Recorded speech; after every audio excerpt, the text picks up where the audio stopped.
মারতে মেরে ফেল।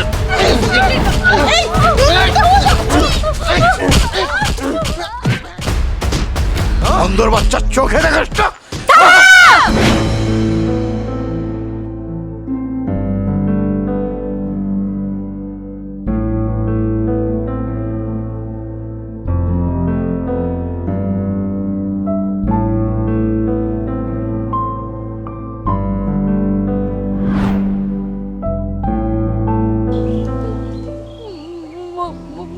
মা,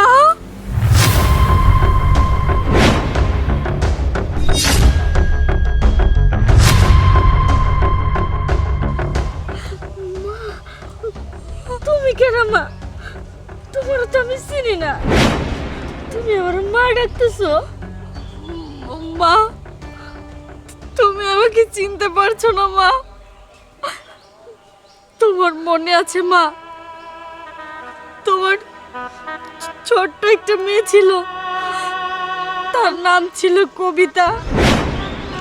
সে মেলায় হারিয়ে গিয়েছিল, মনে পড়ে সেদিনের কথা। আমার মায়া হারিয়ে গেছে। আমি সেই মেয়ে কবিতা মা। কি কি কইতেছো? তুমি আমার মেয়ে? তুই আমার মেয়ে?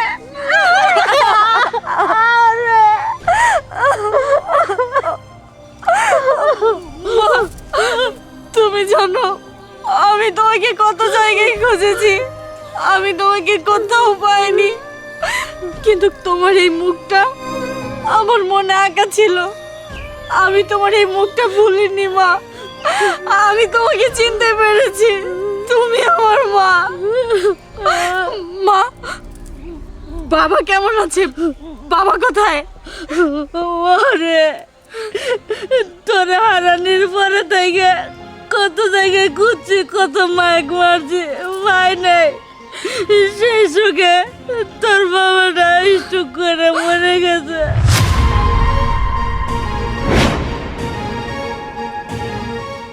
আমি রাস্তায় রাস্তায় ঘুরে বেড়াইতেছি, আমি কোন জায়গায় যা শান্তি পাই না, কিন্তু আমি তো তোর আশা ছেড়ে দিয়েছিলাম। আমি ভাবছিলাম তোর আর কোনদিন খুঁজে পাবো না।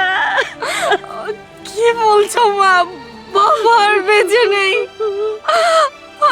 মা, মা, তুমি তুমি এই অবস্থায়, আমার খুব কষ্ট হচ্ছে মা তোমাকে এভাবে দেখে। রাসেল, রাসেল, এই যে দেখো, এইটাই হচ্ছে সেই আমার হারিয়ে যাওয়া মা, যাকে আমি হারিয়ে ফেলেছিলাম। মা, এইটা তোমার মেয়ের জামাই, আর এই যে দেখো, এইটা তোমার নাতনি। দাদু ভাই, মা, নানু ভাই। নানু ভাই, তোমাকে আমি ফিরে পেয়েছি। আচ্ছা, তুমি কি আমার নানু ভাই? শোনো নানু ভাই, তুমি আমাকে ছেড়ে আর কোথাও যাবে না তো? না, আর কোনো জায়গায় যাবো না। মা, এইটা হচ্ছে আমার ননদ, এইটা আমার দেওর, আর এইটা আমার শ্বশুর। আসসালামু আলাইকুম বিয়ান সাহেব। ওয়ালাইকুম আসসালাম। আপনার পায়ে আমি কি খুশি হয়েছি, আল্লাহর কাছে লাখ লাখ শুকরিয়া। আরে তোমরা এখনো দাঁড়িয়ে আছো? ক্ষমা চাও, ক্ষমা চাও তার কাছ থেকে। মা, আসলে আমরা না জেনে ভুল করে ফেলেছি, আপনি আমাকে দয়া করে মাফ করে দিন। মা, ওই আমাদেরকে ক্ষমা করে দিন। হয়েছে, আর ক্ষমা চাইতে হবে না। কবিতা, এই আনন্দের সাথে আজকে তোমার মাকে নিয়ে আমরা আজকে বড় হোটেলে ডিনার করব, ঠিক আছে? ঠিক আছে, ঠিক আছে। চলো চলো চলো চলো